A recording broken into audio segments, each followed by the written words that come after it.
Salut chers amis en Jésus-Christ, bienvenue à notre méditation pour le 10e dimanche du temps ordinaire, l'année A.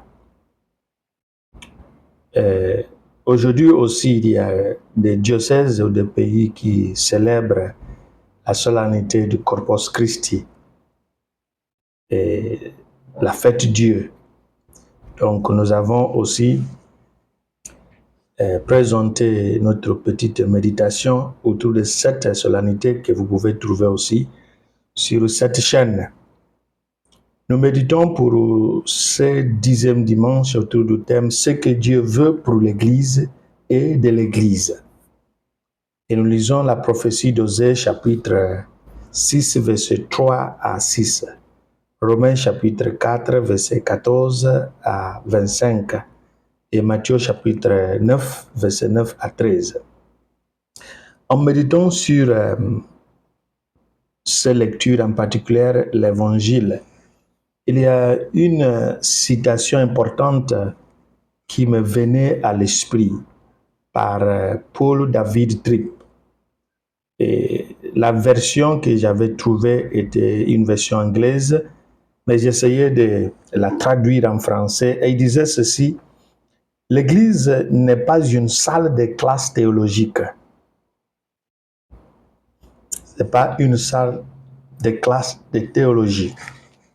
C'est un lieu de conversion, de confession, de repentance, de réconciliation, de pardon et de sanctification. C'est une salle de sanctification, une salle de conversion, de confession, de repentance, de réconciliation, où des hommes imparfaits, des personnes imparfaites, des hommes imparfaits placent leur foi en Christ, se rassemblent pour mieux le connaître et l'aimer et apprennent à aimer les autres comme il a voulu.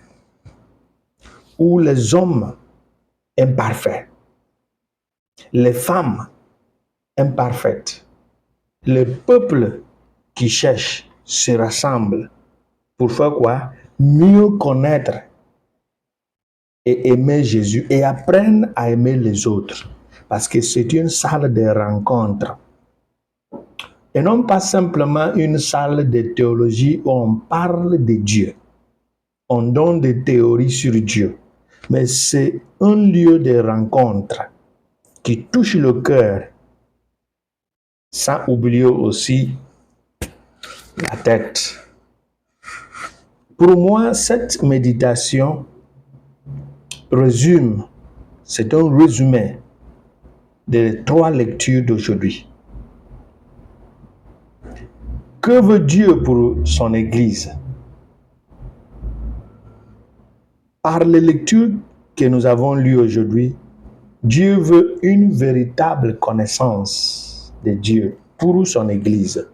Osée nous invite à nous attacher à connaître le Seigneur. Mais la question qu'on doit se poser est celle-ci: mais qui peut le connaître véritablement? Selon Osée, c'est celui, bien qu'imparfait, comme Paul David nous dit. C'est quelqu'un bien qu'imparfait, s'efforce avec transparence et honnêteté de découvrir ce que Dieu veut vraiment et de le suivre. C'est en découvrant et en suivant qu'on devienne. Lorsqu'on devient, on doit apparaître. Mais lorsqu'on apparaît sans être, il y a un problème. Ça devient la théologie qui enseigne, mais qui ne fait pas. Dieu ne désire pas un amour éphémère, comme un nuage du matin ou la rosée qui disparaît aussitôt. Il désire l'amour véritable. Il désire la miséricorde. Il désire la miséricorde et non le sacrifice. Il désire la connaissance véritable de Dieu, non l'holocauste. Mais que veut Dieu de l'Église? Dieu veut une Église disciple et missionnaire. Pour ce faire, la deuxième lecture et l'Évangile nous présente ce que j'appelle les valeurs évangéliques d'une Église missionnaire. L'Église qui ne met pas l'accent sur l'importance de ces deux valeurs, la foi et la compassion, ne peut pas être et ne pourra jamais être missionnaire. Parce que la compassion est une stratégie christologique pour arriver à la foi. Tous les miracles que Jésus a réalisés, il voyait le peuple qui marchait comme les brebis sans berger, poussé par la compassion. Il agit. Et en agissant, il suscite la foi. Il va rendre gloire au Père. La foi. Notre deuxième lecture montre comment naît la foi. Dieu est l'auteur de la foi. Il initie par un appel. Et si l'être humain répond conformément à cet appel, cela devient une croyance. Cet appel initial peut venir directement de Dieu ou indirectement par l'intermédiaire humain.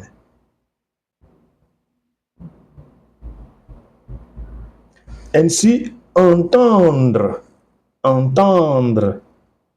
précède croire. C'est pourquoi Paul dit dans sa lettre aux Romains chapitre 10, verset 17, « Ainsi la foi vient de ce qu'on entend, et ce qu'on entend vient de la parole de Dieu. » Alors, une église missionnaire et disciple missionnaire est donc une église qui enseigne et qui prêche avec amour et dans la patience. Dans la patience, c'est important. Parce que on ne peut pas espérer le changement dramatique ou drastique. Il faut donner du temps pour que les choses se produisent. C'est pourquoi Paul va dire au verset 14 de ce chapitre 10, « Comment donc invoqueront-ils celui en qui ils n'ont pas cru? Et comment croiront-ils en celui dont ils n'ont pas entendu parler? Et comment entendront-ils sans des prédicateurs? » Il va continuer en disant, « Comment aurons-nous des prédicateurs s'ils ne sont pas envoyés? Ah, qui sont beaux les pieds de ceux qui portent la bonne nouvelle. Ah, qui sont beaux sur la montagne, les pas de ceux qui portent la bonne nouvelle, qui annoncent le salut et la paix. » La deuxième partie de ce chant viendra par Jésus, Matthieu 28, 18, 19, 20. Tout pouvoir m'a été donné au ciel et sur la terre. Et toutes les nations faites des disciples. Et moi, je suis avec vous tous les jours jusqu'à la fin du temps. C'est l'église missionnaire et disciple, c'est l'église qui reçoit du maître et qui obéit et qui fonctionne selon les indications du maître. Et c'est pourquoi une mention spéciale va à l'endroit des enseignants, mais qui seront qualifiés de deux mots, convertis et exemplaires. Enseignants, catéchistes, responsables des groupes de prière, des mouvements, des prédicateurs, convertis et exemplaires. Mention spéciale. à eux pour leur rôle de guide, d'enseignants et prédicateurs. Parce que sans eux, la foi ne pourra pas être associée à l'Église. Et la deuxième valeur d'une Église disciple missionnaire, c'est la compassion et la passion, les deux ensemble. Dans notre texte évangélique, Matthieu 9, 9 à 13, Jésus appelle un collecteur d'impôts nommé Matthieu à le suivre, démontrant ainsi sa capacité à aller vers ce que la société pourrait juger indigne. Jésus déclare: « Je ne suis pas venu appeler les justes, mais les pécheurs. » Par cela, il souligne sa mission d'offrir miséricorde et guérison à ceux qui en ont besoin. Jésus démontre, il illustre le pouvoir transformateur de la foi et l'invitation faite à tous ceux qui cherchent le vrai salut. C'est « Viens, suis-moi. Viens, suis-moi. » Et lorsqu'on reçoit cet appel, la foi commence. Parce que cette phrase « Viens, suis-moi », c'est déjà une prédication. Si je dois suivre, je dois avoir une idée claire de l'exemple de cette personne qui lance l'appel, qui il est pour moi. S'il est un personnage de valeur, ça commence à m'attirer. Mais s'il ne vaut rien, je ne viendrai pas. Donc, c'est la prédication par le mode de vie. Suis-moi, viens, suis-moi. Et qui est cette moi? Qui est ce moi? C'est celui-là qui agit ainsi, qui fait cette chose, qui fait cette chose. Et il m'attire, je suis. C'est la prédication non verbale, associée à la prédication verbale. Jésus nous le montre. À vrai dire, cette deuxième valeur d'une église missionnaire, ce qui est la compassion, pousse à la passion. Et c'est quoi le rôle de cette passion? C'est d'atteindre les pauvres, les malades, les opprimés, les pécheurs, les marginalisés et ceux qui ont le cœur brisé. Brisé par la société, brisé par la vie, même aussi brisé par l'Église. On doit aller à leur recherche. Et si Jésus ne se contente pas de satisfaire ceux qui ont déjà reçu la foi, c'est parce qu'ils sont protégés, comme les 99 brebis que le berger a laissé au désert à la recherche d'une seule brebis perdue. Ils sont sécurisés. On ne peut pas dire qu'ils sont abandonnés.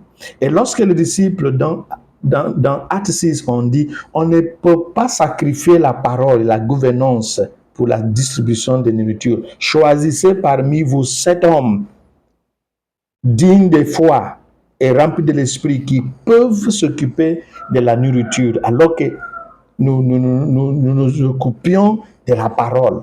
Cela veut dire qu'il y a une place spéciale accordée à la prédication par la vie accompagnée par l'esprit et la prière. Et en conclusion, l'Église qui n'est pas un lieu de catalazo. Catalazo en grec signifie réconcilier ou rétablir dans la grâce. Une église qui n'est pas un lieu de réconciliation, de rétablissement dans la grâce, un lieu de catalazo, n'est pas ne sera jamais sainte, ne sera pas apostolique et ne sera jamais catholique. Jésus a montré l'exemple car par sa mort et par sa résurrection, il a réconcilié le monde avec lui-même et nous a envoyé l'Esprit Saint pour la bénédiction, rémission des péchés et la sanctification de toutes choses. Et c'est pourquoi il nous donne cet appel. Tout pouvoir m'a été donné. Je vous envoie de prêcher. Ceux et celles qui recevront, baptisez-le au nom du Père et du Fils et du Saint. Et moi, je serai avec vous tous les jours jusqu'à la fin des temps. C'est ça l'Église, disciple et missionnaire. N'oublions pas que Paul David Tripp nous dit que l'Église n'est pas une salle de classe de théologie, mais un lieu de catalaso, de réconciliation, où on apprend de Dieu, on apprend à aimer Dieu, à aimer son prochain. Qui nous bénisse, le Père, le Fils et le Saint-Esprit. Amen.